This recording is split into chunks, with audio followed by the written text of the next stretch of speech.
I've been a landlord for 21 years, and I've never had such a troubling situation.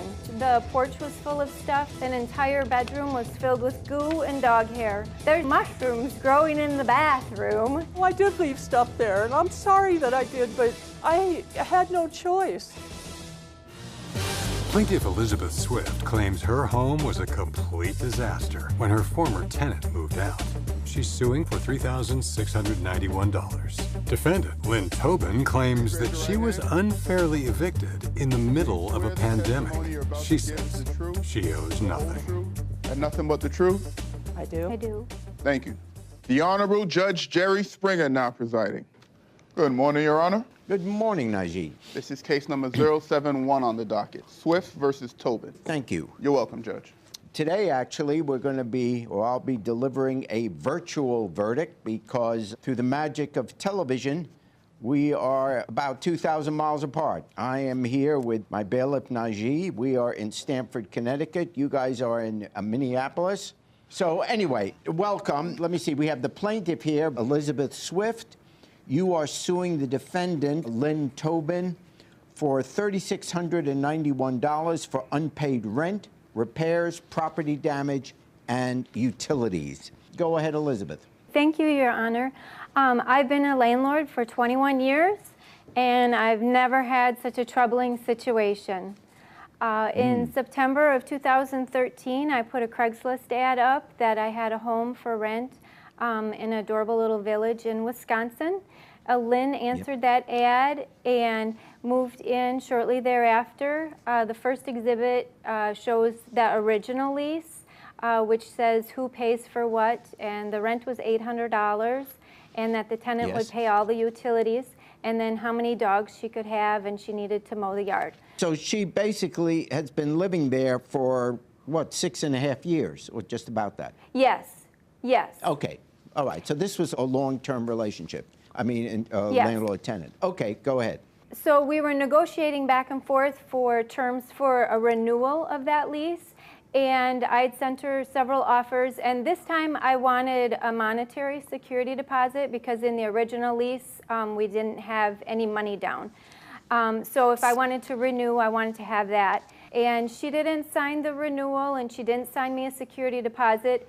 And then in February, I got a letter from the village saying that they were going to shut off the water to the house because the water bill had not been paid. And this was concerning to me because then when those bills go unpaid, it goes on my property tax bill and I have to pay it in the end.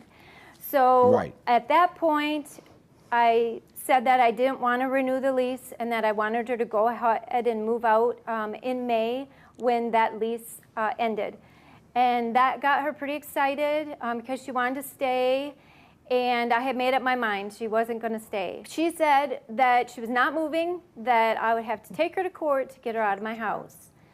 Then in April, a neighbor sent me some pictures that she saw a moving van at the house that Lynn was potentially actually really moving out. So I did contact the defendant and asked her if she'd moved out, and she indeed had found another place to live. So I did ask permission if I could go do a walkthrough through the house because technically she still had the right to the house till the end of May. So anyway, she let me go in the house, and as you can see in Exhibits J, a number of pictures, the porch was full of stuff, the dining room was full of stuff, the living room, the garage was a mess. Upstairs, an entire bedroom was full of clothes. She had a lot of clothes. Then in the bathroom, there's actually mushrooms growing in the bathroom.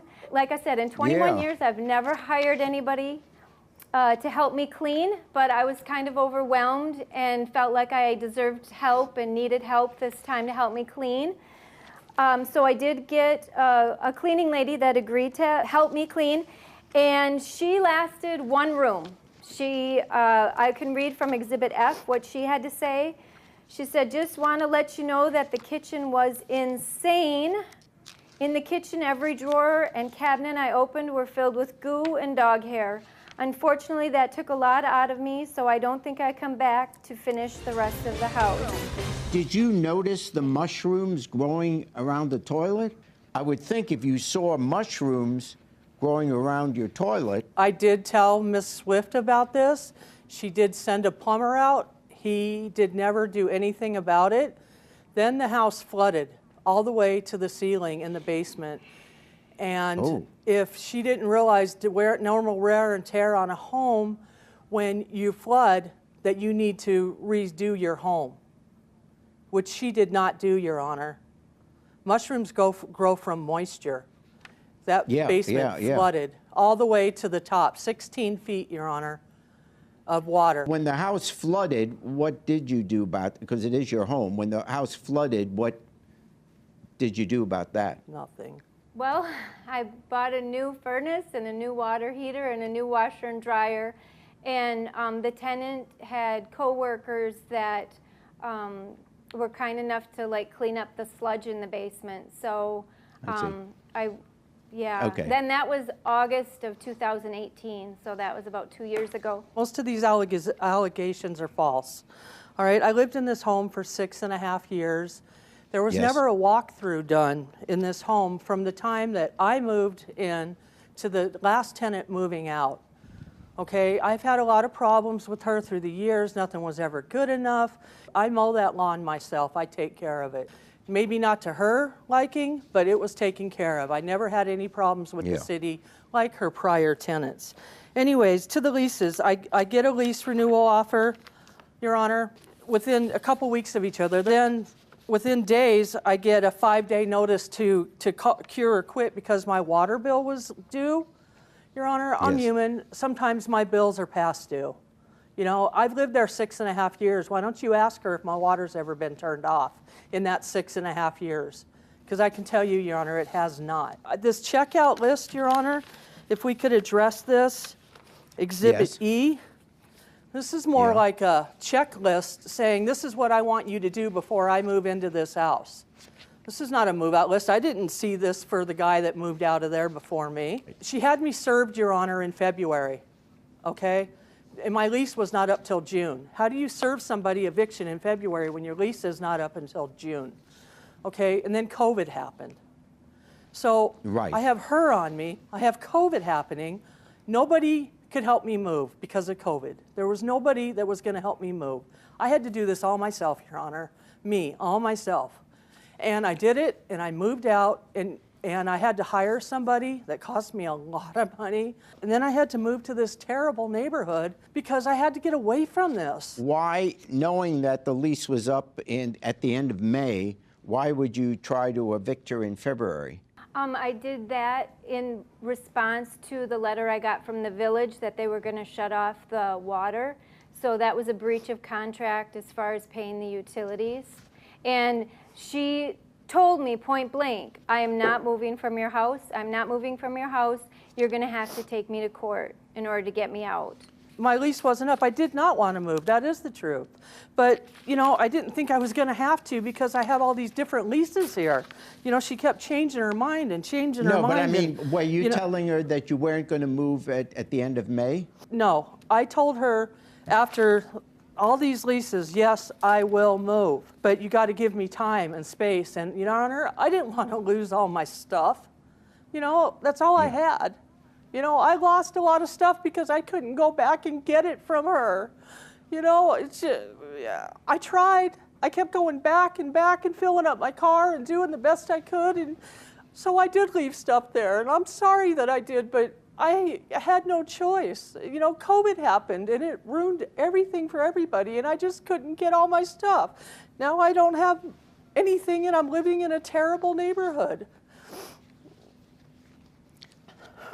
Throwing someone out, or trying to throw someone out, during the middle of COVID, when she does have a point that eventually she does, for 6.5 years, she's been paying the rent, and 6.5 years she's been paying the utilities, admittedly, sometimes late, but it hasn't been turned off yet. I'm not saying that she was an easy tenant. I'm not saying that.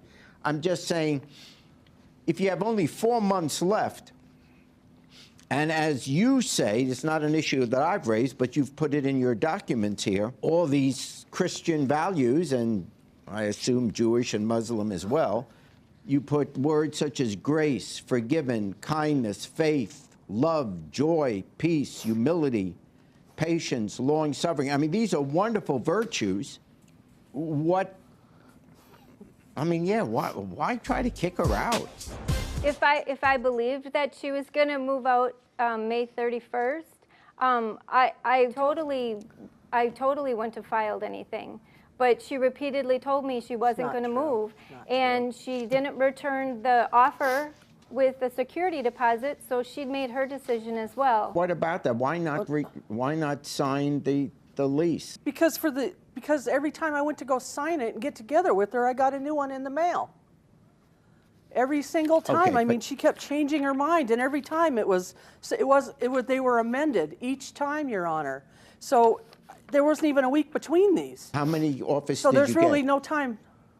3, Your Honor. Why did you send her a whole bunch? Because I did notice there was a 1-week difference between the first offer and the second offer back in January. I honestly am not sure. I can't remember, but I know she'd had them in her possession for 6 weeks. So I think the rent had always been $800, and I wanted to raise it to $850. So that was one thing. And then that I wanted a security deposit this time, so that if there were damages, I'd actually have money to put towards damages. So She just wanted me out of the house so she could move back in. Well, that may very well be the point, that she ultimately wanted to move back in. But when the lease is up, if she wants to not rent it out anymore and move back in, she's legally entitled to do that. She was harassing me. She was sending me emails saying, I have a house cleaner coming on May 14th to clean the house. My lease was up June 1st. You know, I felt pressured in that I had to move. Like, I couldn't handle this, being served, and the court process, and COVID, and trying to keep my job all at the same time, Your Honor. So she wanted to clean up before you moved out? And that was... I think she wanted me to move out, and then she could clean up. Is basically saying, are you going to be out of the house on May 15th when I send this house cleaner there to clean my home? Elizabeth, if she was to be out on the 31st of May, why would you send the cleaners there on the 15th when she hasn't moved out yet? yes, I was asking Lynn if she was moved out. Are you moved out? Like, and I meant to be helpful. That there was a lot of stuff left, and asked if I could move it all to the garage to store it there for her. What did you do with this, with what she left in the house? What did you do with that? I put all of her belongings, boxed it all up very neatly in bags, and put it in the garage. I believe for about 2 months, and then periodically I would touch base with her and ask her, do you want, I'm happy to deliver this somewhere. I can take it to a storage unit for you. And have you gone through it? Do you want any of it? And then... Not true, Your Honor. Why wouldn't you have picked them up, from your point of view? I paid a mover over $800 to move my stuff from this home to another. And all of my stuff didn't fit in the truck that he got, so I was responsible in my little car to keep going back and getting stuff. Your Honor, I couldn't do it anymore, and I took the loss. I was like, I can't keep coming back and filling up my car and filling up my car. I didn't want to deal with it anymore, so I was done.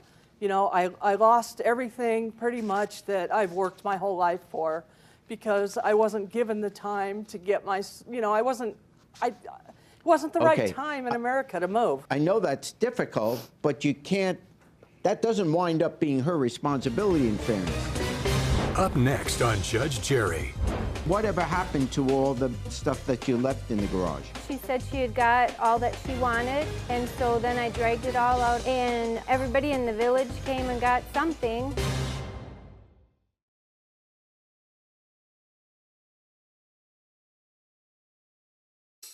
I didn't want to lose all my stuff. That's all I had. I kept going back and back and filling up my car and doing the best I could, and I just couldn't get all my stuff. If you're no longer living there, you would no longer be paying rent for July, August, September, whatever. So obviously, it's your responsibility then to do with your with your possessions as you want. But you can't say at that point, I'm not saying what the behavior was beforehand, but at that point, you can't say it's her responsibility to take care of your stuff other than saying, look, it's here in the garage. I'm willing to send it to wherever you want me to send it. That's not true, Your Honor. What's I was not never true? given. She never said that she would take it somewhere for me. She said it was in the garage and that it was in the garage for me to pick up. If I didn't pick it up, that she was going to get rid of it. So I still say, why didn't you, for the next several months, go and get it, even if it means renting a U-Haul? She never came into this house in the 6.5 years that I was in there to do any sort of walkthrough. This is 6.5 years worth of wear and tear on her home that she should have been taken care of. By the way, whatever happened to all the stuff that you left in the garage? At one point, she said she had got all that she wanted, and so then I dragged it all out onto the driveway, and everybody in the village came and got something, and then there was just a real small pile left that I hired a junk hauler to take to a junk, and there was, you know, appliances that needed to be recycled and things like that. So it is gone, and my garage is clean. Okay. So here's what I'm finally deciding through all of these papers, because I'm telling you, the next hiring we're going to do is for a clerk. No, I'm just, whenever I say something funny, I hit this. I do. She needs a job. Yeah, Right. Okay, here. All right. So here we go. On the rent, Elizabeth, you have asked for 2 months' rent. I'm going to give you 1 month rent. So that's $800 on that. I do believe that the defendant is responsible for the utilities, and that was $161. The property cleanup does get to be the responsibility of the defendant. The other items that you had mentioned, including the carpet and all of that, I'm reaching this decision. If you rent, and this is for any landlord, if you rent a property for 6.5 years, I'm going to give a lot of space to the wear and tear of a place where people actually live in. It's not like at an office where there's professional cleaning taking place every night. This is a home. So the plaintiff is entitled to the rent for the month of April because the defendant lived there, for the utilities where the defendant is responsible for the property cleanup, which is the defendant's responsibility, and that was the $170. Okay, and the total is, Najee? It's $1,131. $1,131. Judgment for the plaintiff. Thank you. Thank you, Your Honor. I feel about this plaintiff that she needs a job. I see that Judge Jerry had a job opening. Maybe she can get a job with him and quit harassing her tenants that pay their rent every month on time. I thought that the defendant's tears were genuine, and I would have really just liked to give her a hug and tell her that I was glad that it was all over with for both of us. Hey YouTube, thanks for watching. For more Judge Jerry, click here. For more Jerry Springer, click here.